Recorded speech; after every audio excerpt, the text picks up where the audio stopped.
ಈ ಸಲ ಯಾವ ಪಕ್ಷ ಬಂದ್ರೆ ನಿಂಗೆ ಚೆನ್ನಾಗಪ್ಪ? ನಮಗ್ ಬಿಜೆಪಿ ಅಣ್ಣ, ಬಿಜೆಪಿನೇ ಬರ್ಬೇಕು. ಬಿಜೆಪಿ ಬಂದ್ರೆ ಹಿಂದುತ್ವ ಉಳಿತೈತೆ. ನಮಗ್ ಹಿಂದುತ್ವ ಬೇಕಷ್ಟೇ. ಮೋದಿ ಅಣ್ಣ, ಬಿಜೆಪಿನೇ, ಮೋದಿಯಿಂದಾನೇ ಅಲ್ಲ ನಡೀತಿರೋದು ಬಿಜೆಪಿ. ನಮಗ್ ಮೋದಿನೇ ಬರ್ಬೇಕು. ನಿಮ್ ಪ್ರಕಾರ ಯಾವ ಪಕ್ಷ ಗೆದ್ರೆ ಚೆನ್ನಾಗಿರುತ್ತೆ ಅಂತ ಹೇಳಿ. ನನಗೆ ಅನ್ಸುತ್ತೆ ಕಾಂಗ್ರೆಸ್ ಅಂತ ಅನ್ಕೊಂಡಿದೀನಿ ನಾನು. ಇಲ್ಲಿ ಗೊತ್ತಿಲ್ಲ, ಅದೇ ಕಾಂಗ್ರೆಸ್. ಯಾಕಂದ್ರೆ ಎಲ್ಲ ಯೋಜನೆ ಕೊಟ್ಟಿದಾರಲ್ಲ, ಅದು ಅನುಕೂಲ ಆಗೈತಿ ಬಡವರಿಗೆಲ್ಲ ಅಂತ. ಆಮೇಲೆ ಕೊರೋನಾ ಟೈಮಲ್ಲಿ ಎಷ್ಟು ಕೋಟಿಗಳ ಜನಕ್ಕೆ ಎಲ್ಲ ಸತ್ತೋಗ್ಬಿಡ್ತಿದ್ರಲ್ಲ. ಮೋದಿ ಇಂಜೆಕ್ಷನ್ ಕೊಟ್ಟಿಲ್ಲ ಅನ್ನಗಿದ್ರೆ, ವ್ಯಾಕ್ಸಿನ್ ಕೊಟ್ಟಿಲ್ಲ ಅಂದ್ರೆ ಎಲ್ಲ ಸಾಯ ಹೊಡೆದಿತ್ತು, ಒಬ್ರು ಬದುಕ್ತಿರ್ಲಿಲ್ಲ. ಅದೊಂದೇ ಇಟ್ಕೊಂಡ್ರೆ ಸಾಕು, ಏನು ಬೇಡ. ಭವಿಷ್ಯ ಚೆನ್ನಾಗಿರ್ತದೆ ಮೋದಿ ಬಂದ್ರೆ. ಕಾಂಗ್ರೆಸ್ ಬಂದ್ರೆ ಏನಿಲ್ಲ. ನಿಮಗೆ ಯಾವ ಪಕ್ಷ ಗೆಲ್ಬೇಕು ಅಂತ ನಿಮ್ಮ ಅಭಿಪ್ರಾಯ? ನಮಗೆ ಬಿಜೆಪಿ ಗೆಲ್ಬೇಕಂತ ಇಷ್ಟ, ಅದಕ್ಕೆ ಬಿಜೆಪಿಗೆ ಓಟ್ ಹಾಕಿದೀವಿ. ನಮಗೆ ಬಿಜೆಪಿ ಬರ್ತದೆ. ಯಾರು ಬಂದ್ರು ಏನು ಮಾಡಿಲ್ಲ, ಬಿಜೆಪಿಗೆ ನಾವು ಹಾಕ್ತಿರೋದು. ಬಿಜೆಪಿ ಬಂದ್ರು ಏನು ನಮ್ಮ ಕೆಲಸ. ನೀರಿಲ್ಲ, ನಮಗೆ ಕುಡಿಯೋ ನೀರಿನ ವ್ಯವಸ್ಥೆ. ಓಟ್ ಹಾಕಿದ್ರಾ? ನಾವು ಓಟ್ ಹಾಕಕ್ಕೆ ಬರಲ್ಲ. ಇನ್ನು 15 ವರ್ಷ, ಇನ್ನು 3 ವರ್ಷ ಕಾಯ್ಬೇಕು. ನಾನು ಓಟ್ ಹಾಕಕ್ಕೆ ಮುಂದೆ ಇದು ಯೂಟ್ಯೂಬರ್ಸ್ ಆಗಿದ್ದಾನೆ, ಇವರಿಗೆ ಸಹಕರಿಸ್ರಿ. ಹೇಳಪ್ಪ, ಯಾವ ಪಕ್ಷ ಬಂದ್ರೆ ನಿಮಗೆ ಚೆನ್ನಾಗಿ, ಯಾವ ಪಕ್ಷ ಬಂದ್ರೆ ದೇಶಕ್ಕೆ ಚೆನ್ನಾಗಿ ಅಂತ ನಿಮಗೆ? ನಮೀಗ ಬಿಜೆಪಿ ಬಂದ್ರೆ ಚೆನ್ನಾಗೆ. ಬಿಜೆಪಿ ಅಂತದ್ ಏನ್ ಮಾಡಿದೆ ಅಂತ ನೀವು? ಅಯ್ಯೋ, ಏನ್ ಮಾಡಿಲ್ಲ ಅಂತ ಕೇಳ ಮರ ನೀನು. ಒಂದ ಎರಡ ಹೇಳಕ್ಕೆ ಆಗಲ್ಲ, ಅದು ಭರ್ತಿ ಮಾಡಿದ್ದಾರೆ.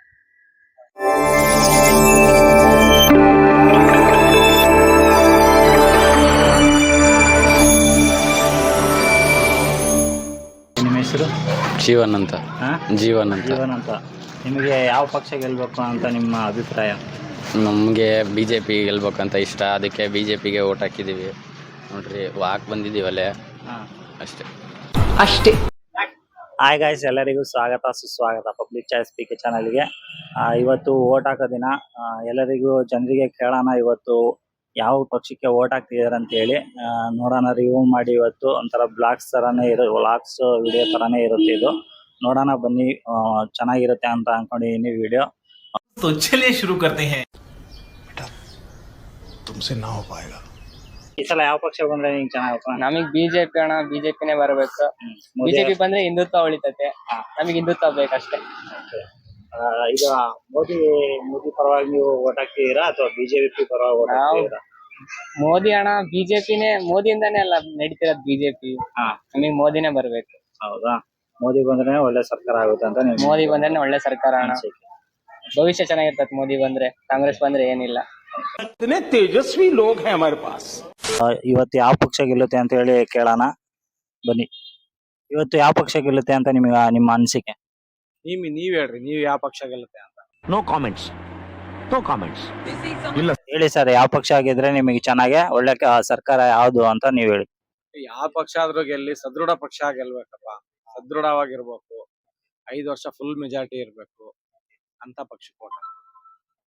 ಮೋದಿ ಅವ್ರು ಗೆಲ್ಬೇಕಾ ಇಲ್ಲ ರಾಹುಲ್ ಗಾಂಧಿ ಅವ್ರು ಗೆಲ್ಬೇಕಾ? ಅದೇ ಹೇಳಿದ್ನಲ್ಲ, ಯಾರಾದ್ರೂ ಆಗ್ಲಿ ಸದೃಢ ಪಕ್ಷ ಆಗಿರ್ಬೇಕು.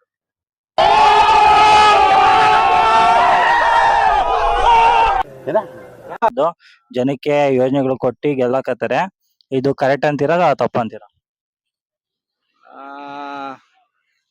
ಅದು ತಪ್ಪೇ. ಯಾಕಂದ್ರೆ ಅದು ಮೈಗಳ್ತನ ಆಗತ್ತೆ, ಎಲ್ರು ಮೈಗಳ್ರಾಗ್ತಾರೆ, ಹಾಗಾಗಿ ತಪ್ಪಾಗತ್ತೆ ಅದು. ಇವತ್ತು ಓಟ್ ಹಾಕೋ ದಿನ, ಹಂಗಾಗಿ ಮೇಡಮ್ ಅವ್ರಿಗೆ ಕೇಳಕ್ಕಂತ ಬಂದೀವಿ. ಅವ್ರ ಪ್ರಕಾರ ಯಾವ ಪಕ್ಷ ಗೆದ್ರೆ ಚೆನ್ನಾಗಿ ಅಂತ ಹೇಳಿ ನೋಡೋಣ, ಅವ್ರ ಅಭಿಪ್ರಾಯ ಯಾವ ತರ ಇರುತ್ತೆ ಅಂತ ಹೇಳಿ. ಮೇಡಮ್ ಅವರೇ, ನಿಮ್ ಪ್ರಕಾರ ಯಾವ ಪಕ್ಷ ಗೆದ್ರೆ ಚೆನ್ನಾಗಿರುತ್ತೆ ಅಂತ ಹೇಳಿ. ನನಗೆ ಅನ್ಸುತ್ತೆ ಕಾಂಗ್ರೆಸ್ ಅಂತ ಅನ್ಕೊಂಡಿದೀನಿ ನಾನು. ಇಲ್ಲಿ ಗೊತ್ತಿಲ್ಲ, ಅದೇ ಕಾಂಗ್ರೆಸ್. ಯಾಕಂದ್ರೆ ಎಲ್ಲ ಯೋಜನೆ ಕೊಟ್ಟಿದಾರಲ್ಲ, ಅದು ಅನುಕೂಲ ಆಗೈತಿ ಬಡವರಿಗೆಲ್ಲ ಅಂತ. 5 ಯೋಜನೆಗಳು ಕೊಟ್ಟಿದ್ರು ಕರ್ನಾಟಕದಲ್ಲಿ. 5 ಯೋಜನೆಗಳು ಅವರು ಈಡೇರಿಸಿದ್ದಾರೆ. ಒಟ್ಟಾಗಿ ಅವರಿಗೆ ಕಾಂಗ್ರೆಸ್ ಪಕ್ಷದಿಂದ ಒಳ್ಳೆ ವ್ಯವಸ್ಥೆ ಮಾಡ್ಕೊಟ್ಟಿದ್ದಾರೆ ಅಂತ ಅವ್ರು ಅನ್ಕೊಂಡಿದ್ದಾರೆ. ಇನ್ನು ಚೆನ್ನಾಗಿ ಒಳ್ಳೆ ಕಾರ್ಯಗಳನ್ನ ಅವ್ರು ಮಾಡ್ಬೇಕು ಅಂತ ಹೇಳಿ ಅವ್ರು ಹೇಳ್ತಿರೋದು. Lottery income tax. Congratulation brother, congratulation. Sir, ಇವತ್ತು ಯೂಟ್ಯೂಬ್ ವಿಡಿಯೋ ಲಾಗ್ ಮಾಡ್ತಿದ್ವಿ. ಏನ್ ಲಾಗು ಅಂತಂದ್ರೆ, ಇವತ್ತು ಓಟ್ ಹಾಕ್ತಿದೀವಲ್ಲ, ಹಂಗಾಗಿ ಯಾವ ಸರ್ಕಾರ ಬಂದ್ರೆ ಚೆನ್ನಾಗಿರುತ್ತೆ ಅಂತ ಹೇಳಿ ಜನಕ್ಕೆ ಕೇಳಂತ ರಿವ್ಯೂ ವಿಡಿಯೋ ಮಾಡ್ತಿದ್ವಿ. ಮೋದಿ ಸರ್ಕಾರನೇ ಒಳ್ಳೇದು ಅಂತ ನಂಗ್ ಅನ್ಸುತ್ತೆ. ನಿಮ್ ಪ್ರಕಾರ ಮೋದಿ ಸರ್ಕಾರ ಬಂದ್ರೆ ಮೋದಿ ಬರ್ಬೇಕು, ಇಲ್ಲೂ ಬಿಜೆಪಿ ಬರ್ಬೇಕು, ದಾವಣಗೆರೆ ಬಿಜೆಪಿ ಬರ್ಬೇಕು. ಹೌದಾ? ಬಿಜೆಪಿ ಸರ್ಕಾರ ಬಂದ್ರೆ ಯಾವ ತರ ಒಂದು ಸರ್ಕಾರ ಒಂದು ಬರ್ಲಿ, ಯಾವ ತರ ಒಂದು ಸೇವೆನ ಸಲ್ಲಿಸ್ಲಿ ಅಂತ ಹೇಳಿ ನಿಮ್ಮ ಒಂದು ಅನಿಸಿಕೆ. ಸುಮಾರು ಮಾಡಿದಾರಲ್ರಿ, ರಸ್ತೆಗಳು, ಏರ್ಪೋರ್ಟ್, ದೊಡ್ಡ ಒಳ್ಳೊಳ್ಳೆ ಇನ್ಫ್ರಾಸ್ಟ್ರಕ್ಚರ್ ಮಾಡಿದ್ದಾರೆ. ಆಮೇಲೆ ಕೊರೋನಾ ಟೈಮಲ್ಲಿ ಎಷ್ಟು ಕೋಟಿಗಳ ಜನಕ್ಕೆ ಎಲ್ಲ ಸತ್ತೋಗ್ಬಿಡ್ತಿದ್ರಲ್ಲ. ಮೋದಿ ಇಂಜೆಕ್ಷನ್ ಕೊಟ್ಟಿಲ್ಲ ಅನ್ನಗಿದ್ರೆ, ವ್ಯಾಕ್ಸಿನ್ ಕೊಟ್ಟಿಲ್ಲ ಅಂದ್ರೆ ಎಲ್ಲ ಸಾಯ ಹೊಡೆದಿತ್ತು, ಒಬ್ರು ಬದುಕ್ತಿರ್ಲಿಲ್ಲ. ಅದೊಂದೇ ಇಟ್ಕೊಂಡ್ರೆ ಸಾಕು, ಇನ್ನೇನು ಬೇಡ. 10 ಕೋಟಿ ಜನಕ್ಕೆ ಫ್ರೀ ಆಗಿ ವ್ಯಾಕ್ಸಿನ್ ಕೊಟ್ಟಿದಾರಂದ್ರೆ ಅದು ಒಂದೇ ಸಾಕು ಅವರಿಗೆ. ಬೇರೆ ಏನು ಬೇಡ, ಜೀವ ಇದಿರ್ತಾನೆ ಮುಂದೆ ಜೀವನ ಮಾಡೋದು, ಬೇರೆ ಯಾವ್ದು ಬೇಡ. ಸುಮ್ಮನೆ ಮೋದಿ ಬೈತಾರೆ ಎಲ್ಲ. ಮತ್ತೆ ಇದಲ್ದೆ ಬೇರೆ ದೇಶಕ್ಕೆ ಕಳ್ಸಿದ್ದಾರೆ ವ್ಯಾಕ್ಸಿನ್ ಬೇರೆ ದೇಶಕ್ಕೆ ಕಳ್ಸಿದ್ದಾರೆ. ಈಗಿನ ಟೈಮ್ ಅಲ್ಲಿ ನೆಕ್ಸ್ಟ್ ಮುಂದಿನ ಟೈಮ್ ಅಲ್ಲಿ ಇನ್ನು ಏನು ವ್ಯವಸ್ಥೆಗಳನ್ನ ಮಾಡ್ಕೊಡ್ಬೋದು ಜನಕ್ಕೆ ಅಂತ. ಮುಂದೆ ಒಂದ್ ರೀತಿ ಸ್ವಲ್ಪ ಉದ್ಯೋಗ ಸೃಷ್ಟಿ ಮಾಡ್ಬೇಕು. ಆಮೇಲೆ ಈಗ ಡೆವಲಪ್ಮೆಂಟ್ಸ್ ಮಾಡ್ತಾ ಇದ್ದಾರೆ. ಆಮೇಲೆ ಉದ್ಯೋಗ ಅದು ಇದು ಸ್ವಲ್ಪ ಜಾಸ್ತಿ ಮಾಡ್ತಾರೆ. ಇನ್ಫ್ರಾಸ್ಟ್ರಕ್ಚರ್ಸ್, ಆಮೇಲೆ ಇಂಡಸ್ಟ್ರೀಸ್ ಎಲ್ಲ ಕಡೆ ಬರುತ್ತೆ. ಅದು ಮಾಡ್ತಾರೆ ಅವರು. ಇವ್ರಿಗೆ ಏನ್ ತಾತ್ಕಾಲಿಕವಾಗಿ ಏನ್ ಬೇಕು ಜನರಿಗೆ ಅಂದ್ರೆ ಏನು 2000 ಕೊಟ್ಟೆ, 500 ಕೊಟ್ಟೆ, ಬಸ್ ಬಿಟ್ಟೆ, ಇಷ್ಟಕ್ಕೆ ಇವರು ಅದು ಮುಂದಾಲೋಚನೆ ಅವ್ರು ಏನ್ ಥಿಂಕ್ ಮಾಡ್ತಾರೆ ಮೋದಿ, ಅದನ್ನ ಯೋಚನೆ ಮಾಡಲ್ಲ ಜನ. ಈ 2000 ಕೊಟ್ಟೆ ಮುಂದೆ ಏನು ಕೊಡಲ್ಲ ಅವನು. ಆಮೇಲೆ ಏನಂತ ಗೊತ್ತಿಲ್ಲ, ಫ್ಯೂಚರ್ ಏನಿಲ್ಲ. ಫ್ಯೂಚರ್ ಬರ್ಬೇಕು ಯಾವಾಗಲೂ. ಫ್ಯೂಚರ್ ಬಂದ್ರೆ ನಡೀತದೆ. ಫ್ಯೂಚರ್ ಜೀವನದಲ್ಲಿ ಏನು ಈ ಸುಮ್ನೆ 2000 ಕೊಟ್ಟು ಎಲ್ಲಿದೆ ಕೊಡ್ತಾನ ಅವನು? 2000 ಸಿದ್ದರಾಮಯ್ಯ ಅವರು ಯೋಚನೆ ಮಾಡ್ಬೇಕಲ್ವಾ? ಎಲ್ಲಿದಂಗ್ ಕೊಡ್ತಾರೆ? ಬಸ್ ಎಲ್ಲಿದಂಗ್ ಫ್ರೀ ಕೊಡ್ತಾರೆ? ಅದು ಯೋಚನೆ ಮಾಡ್ಬೇಕು. ನಾವು ಮುಂದಾಲೋಚನೆ ಯೋಚನೆ ಮಾಡ್ಬೇಕು. ಮೋದಿಯವರು ಆಲೋಚನೆ ಮಾಡ್ತಾರೆ, ಯಾವಾಗ ಆಲೋಚನೆ ಮಾಡ್ತಾರೆ ಮುಂದಾಲೋಚನೆ. ಎಲ್ಲರೂ ಶ್ರೀಮಂತರಾಗಬೇಕು, ಯಾರು ಬಡವರು ಇರಲ್ಲ ಅವಾಗ. ಎಲ್ಲಾ ಒಂದು ಡಿಸ್ಟಿಕ್ ಅಲ್ಲೂ ಕೂಡ ಗೌರ್ಮೆಂಟ್ ಹಾಸ್ಪಿಟಲ್ ಅನ್ನೋದು ಪ್ರೈವೇಟ್ ಹಾಸ್ಪಿಟಲ್ ಲೆವೆಲ್, ಅಂದ್ರೆ ಫುಲ್ ಎಲ್ಲಾ ತರದ ಟೆಕ್ನಿಕಲ್ ಆಗಿ ಎಲ್ಲಾ ಎಕ್ವಿಪ್ಮೆಂಟ್ ಗಳನ್ನ ಇರ್ಬೇಕಲ್ಲಿ. ಎಮರ್ಜೆನ್ಸಿ ಏನಾರ ಬಂತು ಅಂತಂದ್ರೆ ಜನಕ್ಕೆ, ಅಂತ ಒಂದು ಜನಕ್ಕೆ ವ್ಯವಸ್ಥೆ ಮಾಡ್ಕೊಡ್ಬೇಕು. ಪ್ರೈವೇಟ್ ಹಾಸ್ಪಿಟಲ್ಗಳಲ್ಲಿ ಯಾವ ತರ ವ್ಯವಸ್ಥೆ ಇರುತ್ತೋ ಅದೇ ತರ ಗೌರ್ಮೆಂಟ್ ಹಾಸ್ಪಿಟಲ್ಗಳೆಲ್ಲ ಮಾಡ್ಕೊಡ್ಬೇಕು. ಅದು ಮತ್ತೆ ಎಜುಕೇಶನ್ ಎಲ್ಲ ಒಳ್ಳೆ ದೊಡ್ಡ ಬಿಲ್ಡಿಂಗ್ ಗಳಲ್ಲಿ ಮಾಡಿ ಒಳ್ಳೆ ಎಜುಕೇಶನ್ ಮಾಡಿ ಕೊಡ್ಬೇಕು ಅಂತ ಹೇಳಿ. ಅದೇ ಮಾಡ್ಬೇಕು. ನಮ್ಮಲ್ಲೂ ಇದೆ ಅದು. ನಾವು ಸರ್ಕಾರಿ ಶಾಲೆಗಳು ಸೇರಿಸ್ಬೇಕು. ಅದು ನಮ್ಮಲ್ಲೂ ಇದೆ. ನಾವು ಪ್ರೈವೇಟ್ ಸ್ಕೂಲ್ ಸೇರಿಸ್ತೀವಿ. ಇಲ್ಲಿ ಚೆನ್ನಾಗಿ ಎಜುಕೇಶನ್ ಕೊಡ್ತಾರೆ ಗೌರ್ಮೆಂಟ್ ಶಾಲೆಯಲ್ಲಿ. ಅದು ಏನ್ ಮಾಡೋದು, ಅಲ್ಲಿ ಎಲ್ಲ ಕಾನ್ವೆಂಟಿಗೆ ಹೋಗ್ತಾರೆ, ಅಲ್ಲಿ ಸೇರಿಸ್ತಾರೆ. ಹಂಗಾಗಿ ಹಿಂಗ್ ಆಗ್ತಾ ಇದೆ ಅದು. ಆದ್ರೆ ಒಳ್ಳೆ ಇದು ಮಾಡ್ತಾರೆ, ಮಾತ್ರ ಇಂಪ್ರೂವ್ಮೆಂಟ್ ಆಗ್ತದೆ. ಇಂಗ್ಲಿಷ್ ಮೀಡಿಯಂ ಶಾಲೆ ಸ್ಟಾರ್ಟ್ ಆಗಿದೆ ಅಲ್ಲ, ಸರ್ಕಾರಿ ಶಾಲೆಗಳಲ್ಲಿ. ಪಬ್ಲಿಕ್ ಶಾಲೆ ಅಂತ ಮಾಡಿದಾರೆ ಈಗ. ಅಲ್ಲಿ ಈಗ 6ರಿಂದನೇ ಇಂಗ್ಲಿಷ್ ಮೀಡಿಯಂ ಸ್ಟಾರ್ಟ್ ಆಗಿದೆ. ಇಂಗ್ಲಿಷ್ ಮೀಡಿಯಂ ಈಗ ನೋಡಿ, ಇಲ್ಲಿ ರಾಷ್ಟ್ರತನ ಹತ್ರ ಗೌರ್ಮೆಂಟ್ ಸ್ಕೂಲ್, ಅಲ್ಲಿ ಇಂಗ್ಲಿಷ್ ಮೀಡಿಯಂ, ಅಲ್ಲಿ ಸೀಟ್ ಸಿಗಲ್ಲ. ಅದು ಸ್ವಲ್ಪ ಜಾಸ್ತಿ ಮಾಡ್ಬೇಕು ಇಂಗ್ಲಿಷ್ ಮೀಡಿಯಂ. ಅವಾಗ ಇವರು ಈ ಇಂಗ್ಲಿಷ್ ಮೀಡಿಯಂ ಶಾಲೆಗಳು ಸ್ವಲ್ಪ ಕಂಟ್ರೋಲ್ ಬರ್ತಾರೆ. ಇಂಗ್ಲಿಷ್ ಮೀಡಿಯಂ ಶಾಲೆಗಳು ಜಾಸ್ತಿ ಮಾಡ್ಬೇಕು. ಎಲ್ಲರೂ ಸೇರ್ತಾರೆ ಗೌರ್ಮೆಂಟ್ ಶಾಲೆಗೆ. ಅವಾಗ ನೀವು ಡೊನೇಷನ್ ಕೊಡೋದು ಬೇಡ, ಏನು ಕೊಡೋದು ಬೇಡ. ನೋಡಿ, ಅಲ್ಲಿ ರಾಷ್ಟ್ರ ಶಾಲೆ ಪಕ್ಕದಲ್ಲಿ ಇದೆಯಲ್ಲ, ಚೆನ್ನಾಗಿದೆ ಶಾಲೆ ಅದು ಇಂಗ್ಲಿಷ್ ಮೀಡಿಯಂ. ಅಲ್ಲಿ ಸೀಟ್ ಸಿಗಲ್ಲ, ಕಡಿಮೆ ಇದೆ ಇಂಗ್ಲಿಷ್ ಮೀಡಿಯಂ ಶಾಲೆಗಳು ಗೌರ್ಮೆಂಟ್ ಇಂದ. ಮತ್ತೆ ಯಾಕೆ ಅಲ್ಲಿ ಸೇರಿಸಬಹುದಲ್ಲ ಆರಾಮಾಗಿ. ಶಾಲೆಗಳು ಜಾಸ್ತಿ ಮಾಡಿ ಆಟೋಮೆಟಿಕ್ ಹೋಗ್ತಾರೆ ಜನ ಅಲ್ಲಿ.